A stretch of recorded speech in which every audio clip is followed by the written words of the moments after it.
Hello everyone, how are you all. इस video में हम सीखेंगे अबाउट इंडस्ट्रियल पॉलिसी रेजोल्यूशन 1956।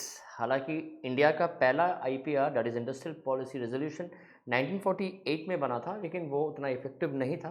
फिर 1956 में उसको दोबारा बनाया गया। That was when India planned की इंडस्ट्रीज़ को डेवलप करना है, right. But before we proceed with this videos, what I would request to people कि अगर आपको वीडियोस अच्छी लग रही है तो हमारे यूट्यूब चैनल को सब्सक्राइब कर लें, and you can follow us on Instagram and Telegram, जिसका लिंक नीचे डिस्क्रिप्शन पे दिया है। चलिए लेट्स स्टार्ट। थोड़ा सा पीछे जाते हैं, इंडस्ट्रियल पॉलिसी रेजोल्यूशन को समझेंगे ज़रूर। ये वीडियो दो पार्ट में डिवाइडेड है। इस पार्ट में हम समझेंगे कि इंडस्ट्रियल पॉलिसी रेजोल्यूशन को करने का क्या रीज़न रहा एंड इंडिया ने इसको इनिशिएट कैसे किया। तो पहले समझते हैं कि India became an independent economy in 1947। 1947 में India became an independent economy, और 1947 के बाद इंडिया 4 साल तक इंडिया की इकोनॉमी ऐसी चलती रही। अंग्रेज जाने से पहले बहुत नुकसान कर गए थे। इंडिया उस नुकसान को भरने के लिए और उस नुकसान को अनडू करने के लिए 4 साल लग गए। 1951 में इंडिया रियलाइज कि अब प्लानिंग करनी ज़रूरी है, क्योंकि बिना प्लानिंग के कोई भी कंट्री डेवलप नहीं कर सकती, राइट। तो इंडिया प्लान्ड कि इंडिया जो है वो 5 ईयर प्लान बनाएगी, ठीक है। लेकिन इंडिया के पास प्लान बनाने का उतना एक्सपीरियंस था नहीं। तो जो पहला प्लान था 1951 टू 1956, इंडिया ने इस 5 साल के पीरियड में they focused only on agriculture. तो इस पहले 5 साल में इंडिया ने जो 5 ईयर प्लान बनाया, इंडिया ने सिर्फ और सिर्फ एग्रीकल्चर पे फोकस किया, क्योंकि दो रीजंस थे। देखो, पहला तो इंडिया इतना सफ़र कर चुकी थी ब्रिटिश रूल के अंदर में कि उनको खाने पीने की भी, उनको कई बार ऐसा होता था कि खाना भी नहीं मिलता था, और खाने पीने के लिए ही इतनी वो ब्रिटिशर्स के वो गुलाम बने रहे। तो इंडिया को लगा अपने खाने वाले सेक्टर को, जहाँ से हमें खाना मिलेगा, उसको हम पहले परफेक्ट कर लेते हैं, राइट। तो एग्रीकल्चर को इंडिया ने परफेक्ट करने के लिए पहले 5 ईयर प्लान में अपना पूरा जोर लगाया, एंड समहाउ जो भी टारगेट इंडिया ने रखा था उसको अचीव कर लिया। लेकिन देन इंडिया ग्रेजुअली रियलाइज कि सिर्फ एग्रीकल्चर को अगर हम सोचेंगे और एग्रीकल्चर पे ही फोकस करेंगे तो इंडस्ट्रियल डेवलपमेंट पीछे छूट जाएगा। और किसी भी कंट्री में अगर ग्रोथ चाहिए, किसी भी कंट्री में अगर कंट्री को आगे बढ़ाना है, तो industrial development is very very very important. तो इंडिया प्लान की इंडस्ट्रीज़ को डेवलप करेंगे। तो 1956 से जो आगे प्लान्स बने, specially second 5 year plan was majorly industrial development oriented, ठीक है। तो 1956 से जो 1961 का सेकेंड 5 ईयर प्लान बना, वो इंडस्ट्रीज़ पे ही फोकस किया इंडिया ने, क्योंकि इंडिया रियलाइज़ कर लिया था कि अगर इंडस्ट्रीज़ नहीं ग्रो करेगी तो हमारी इकोनॉमी कभी आगे नहीं बढ़ सकती, पैसा नहीं आएगा। तो for money industrial development is very very important. So India started focusing on industrial development, or PC Mahalanobis, Prasanna Chandra Mahalanobis, was given the responsibility to initiate and make and perform and whatever to do with the second 5 year plan. The second 5 year plan was under the leadership of PC Mahalanobis, right. तो second 5 year plan में India ने सोचा कि industries को हम develop करेंगे। अब आती है बात कि इंडस्ट्रीज़ को डेवलप कौन करेगा, क्योंकि इंडिया के पास उस समय कुछ था नहीं, बेस इंडिया का ज़ीरो था। तो इंडस्ट्रीज़ को डेवलप करने के लिए सारा capital expenditure right from the scratch level India को चालू करना था, राइट। तो इंडिया ने क्या किया, इंडिया ने पहले सोचा कि जो उस समय इंडस्ट्रियलिस्ट थे, टाटाज, बिरलाज, इंडिया ने पहले सोचा कि उनको इन्वॉल्व करते हैं, right. But unfortunately Tatas and Birlas were not ready to invest money in India at that point of time. Invested तो थे ही, और वो बहुत एग्रेसिवली इन्वेस्ट नहीं करना चाहते थे, बिकॉज उस समय इंडिया का फ्यूचर उतना सर्टेन था नहीं, राइट। इंडिया के पास उतने पैसे थे नहीं, इनकम बहुत कम था, लोगों के पास पैसे नहीं थे, spending power was not there, purchasing power was not there. तो उनको लगा कि नहीं, इतना अग्रेसिवली हम नहीं कर सकेंगे, और वैसे उनके पास उतने पैसे उस पॉइंट ऑफ टाइम पे थे भी नहीं, क्योंकि उस समय इंडस्ट्रीज़ को डेवलप करने के लिए बहुत ज़्यादा एक्सपेंडिचर चाहिए था in the form of capital expenditure. So that point of time they were not very much willing to invest money. So government ने सोचा कि गवर्नमेंट खुद ही इन्वेस्ट करेगी और गवर्नमेंट ही सारा पैसा लगा करके इंडस्ट्रीज़ को नेक्स्ट लेवल तक पहुंचाएगी, राइट। तो गवर्नमेंट के पास कुछ रीजंस थे why government decided to participate actively in industrial development. पहला कि private entrepreneurs at that time, Tatas Birlas were not very willing to invest that point of time, और गवर्नमेंट के पास कुछ और भी रीजंस थे जिसको हम समझते हैं यहाँ से।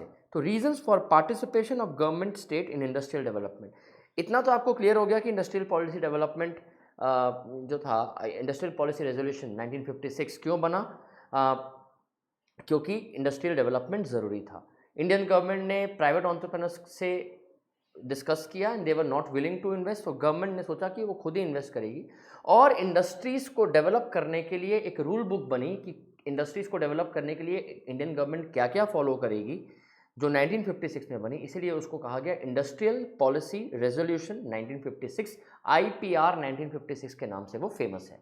वो बेसिकली एक रूल बुक है जिसमें इंडियन गवर्नमेंट ने इंडस्ट्रीज़ को डेवलप करने का प्लान स्टेप बाय स्टेप लिखा था, उसको हम लोग पढ़ेंगे।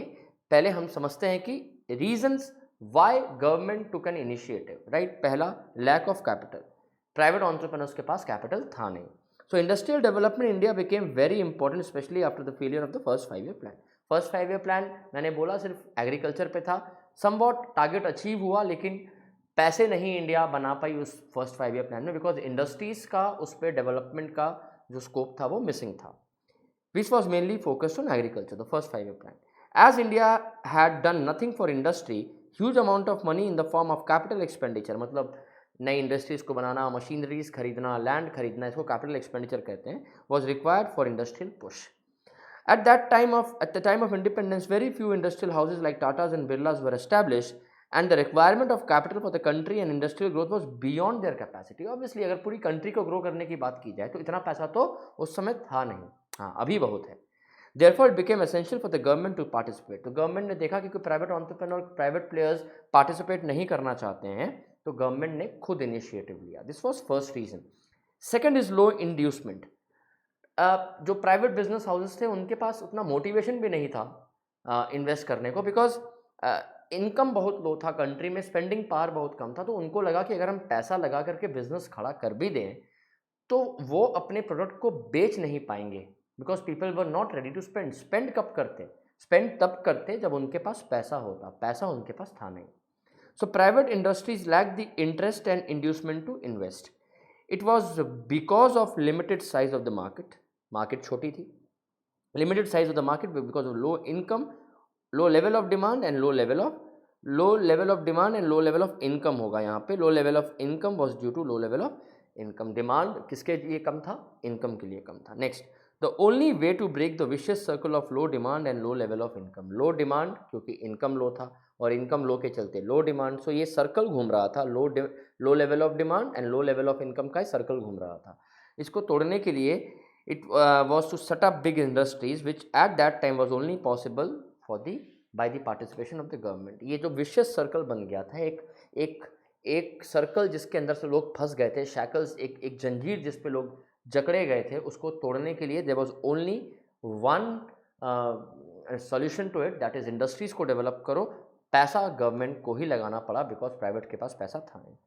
तीसरा, government had a very valid reason कि growth with social justice. Government को लगा कि अगर हम प्राइवेट प्लेयर्स को फ्रीडम दे भी दें और वो बिजनेस करना चालू कर भी दें, तो एक पॉइंट ऑफ टाइम जब उनके पास बहुत पैसा हो जाएगा, ऐसा ना हो कि वो सोसाइटी के बारे में कुछ ना सोचे, लोगों को एक्सप्लॉइट करना चालू कर दे, because growth with social justice is very important, so that गरीब लोगों को भी उनका हक मिले। तो गवर्नमेंट को लगा एक ये भी पॉइंट बड़ा वैलिड था कि अगर प्राइवेट प्लेयर्स बड़े हो गए, बहुत पैसा आ गया, तो they start enjoying the monopoly power and they start exploiting people, उनसे ज़्यादा काम कराएंगे, कम पैसा देंगे, जो कि सही नहीं था। So the government realized that the objective of the social justice can be achieved only through its direct participation in the process of industrialization. Government को लगा जब तक वो डायरेक्टली पार्टिसिपेट नहीं करेगा, सोशल जस्टिस नहीं मिलेगा, because it requires investment that generate employment rather than investment that generate maximum profit. Rather than investment that generates maximum profit, the government wanted to avoid concentration of power in the hands of few, and best way to achieve it was with the government involvement. Government को लगा कि खाली वो profit के बारे सोचेंगे, employment के बारे नहीं सोचेंगे, एक्सप्लॉइट करेंगे, ज़्यादा काम कराएंगे, कम पैसा देंगे, तो सोशल जस्टिस तो हुआ नहीं, तो गवर्नमेंट को लगा सोशल जस्टिस अगर इसमें चाहिए तो गवर्नमेंट का direct involvement is very important, which government did. So एक क्वेश्चन यहाँ पे बन सकता है कि reasons for participation of the government in the industrial development.